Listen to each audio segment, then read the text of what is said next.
Two supposed far-right websites attributed to David DePape were actually fabricated after the attack on Paul Pelosi.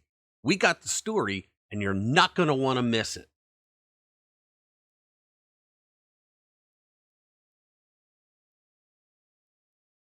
Hello, and welcome back to the channel. Rich here, and in this episode of RPW Media, we're going to be discussing a possible red flag operation in order to pin the Paul Pelosi attack on conservatives. And if you stick with me until the end of this video, I will prove to you that Democrat operatives were involved in the red flag operation. Okay, now I'm not saying that Democrat operatives, that they created the attack on Paul Pelosi, not at all and far from it. But I am saying that there is evidence, circumstantial, and some that just seems pretty weird, that Democrats seized on this incident to make it appear that DePape was some far right-wing nut. He was not, okay? So the question is, did the Democrats create a red flag operation to pin the Paul Pelosi attack on conservatives? Think about it, it would kill two birds with one stone. For one thing, a lot of people are figuring that this guy was a male prostitute that Paul Pelosi picked up at a bar or something in the Bay Area, okay? And so this kind of a story would make it look like, he was attacked instead of having a gay lover or a male prostitute in his house and attacked by that. And number two, it would give the Democrats, the cretins that they are, the ability to blame everything on Donald Trump and MAGA Republicans, right?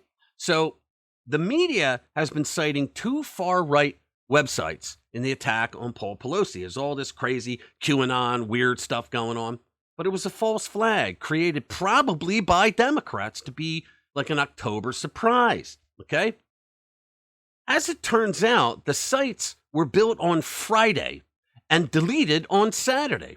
Now, the sites were allegedly administered by Pelosi's assailant, David DePape, who is a homeless drug addict as well as a child molester. Now, considering what we know about DePape, being homeless, a drug addict, and a child molester, it seems very likely that he's a Democrat, or he's the rarest breed of Republican ever on record, okay? DePape was in his underwear when the police arrived at the Pelosi home. And it has been said that Pelosi described DePape as a friend. The police dispatcher we heard on the radio said that Pelosi said that he did not know who the man is, but he knew that his name is David and he's a friend. So this guy, David, who's a friend, he doesn't know who he is. Does that make any sense at all to any of you? All right, so that part could be a little sketchy, though. Let's give it some leeway, because a lot of times there's some messages that get blurred between dispatchers and police. So until that's proven, let's just put it out there, okay? But there is no doubt that the two websites were planted and then just as quickly removed. We'll get to that in a second. The mainstream media tried to label DePape as a conservative, but that's undeniably a lie. Now, just think about what we know. He was homeless and a drug addict, and the fake news, misinformation media wants us to believe that he was running two conservative websites. Makes perfect sense, right? So the one website was a WordPress site called God is Loving. So if you go to godisloving.wordpress.com, this is what you'll see. It's not up anymore, okay? The other site was called friendlyfriends.com/blog. So it's FRENLYFRENS.com/blog. It too is no longer up. Now, when you use the Wayback Machine, which is an Internet Archive database, it's a website that gives stats for websites going back in time. Both of these sites were shut down on Saturday, and the only activity whatsoever on these two sites was in the last 2 days. So the site was created on Friday and shut down on Saturday. Pretty convenient, right? So no, that's not a plant. Okay, so there are numerous questions related to this case already. For one thing, if someone broke into the home of the Speaker of the House of Representatives, there surely is a surveillance system that would tell the police and numerous other entities like a security force that the house had been broken into, right? The fake news media tried to pass off, because Nancy Pelosi wasn't there, that there was no protection at the house. They'd say, well, the Secret Service would be there. That's bullshit. There is no way you can believe that, okay? There is no doubt that they had a security system installed. The importance of Nancy Pelosi and her husband, and he himself is important because he's a big businessman, right? Of course, that means that there's going to be motion detectors. The windows and doors are going to be wired up, right? Probably security cameras at all different angles as well, right? So here's another weird fact.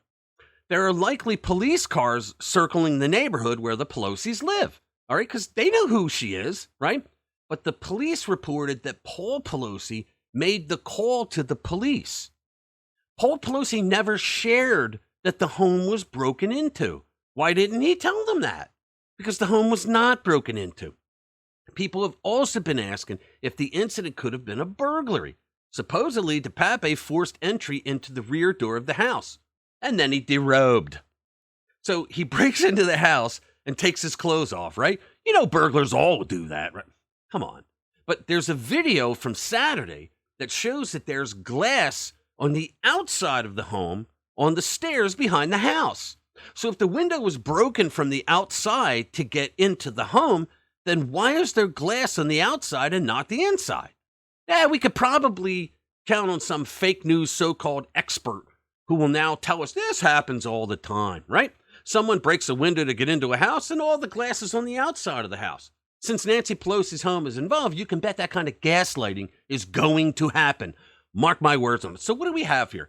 We have the break. We have the attack actually on Paul Pelosi by David DePape, right? Who was a homeless drug addict. The media immediately tried to say he was a QAnon crazy, conspiracy theory, Trump supporter guy, right? Because of these two websites. But the two websites were up and down within 24 hours, right? Friday into Saturday, gone, right? You know why? Because they didn't want people to actually do forensics on the website. So they were up and down, they were gone, but the media didn't care. They posted that anyway because they're despicable people, right? So what do we have? We have that's happening. Why do you think this is? Because Paul Pelosi, who is the husband of the Speaker of the House, he had apparently either a gay lover or the guy was a male prostitute. I mean, he's homeless and a drug addict. He needs money, right?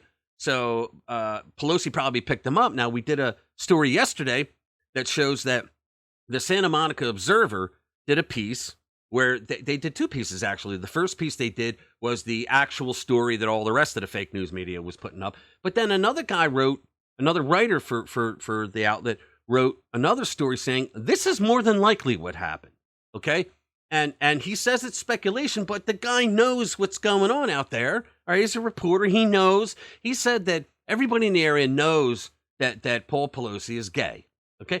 Nothing wrong with it other than he's married, okay? But they say that he's gay, okay? So the Democrats do not want this kind of a scandal to go out. I mean, think about it. The guy got into a car accident not that long ago, right? And there was a young man with him in the car. The press did everything they could to cover that up. Why? Because he's gay and they don't want it to be known that he's cheating on his wife with men, okay? I mean, it's that simple, all right? So instead, they come up with this whole QAnon conspiracy theory crap. The guy's probably a left-winger. Doesn't matter. It was probably a situation where he either didn't get paid or something went on where they both where he went nuts and they're both fighting over a hammer by the time the cops get there, right? So you got to ask you these questions, like what's up with the website? Why are they covering up the fact that the guy was in his underwear, right? And apparently one of the cops said that he's not supposed to give that information out, but it got out anyway. All right, so I'm going to put this story in the description below, but visit rpwmedia.com and read all of our stories, please. It helps. So that's it. Thanks for being with us, and we will see you in the next one.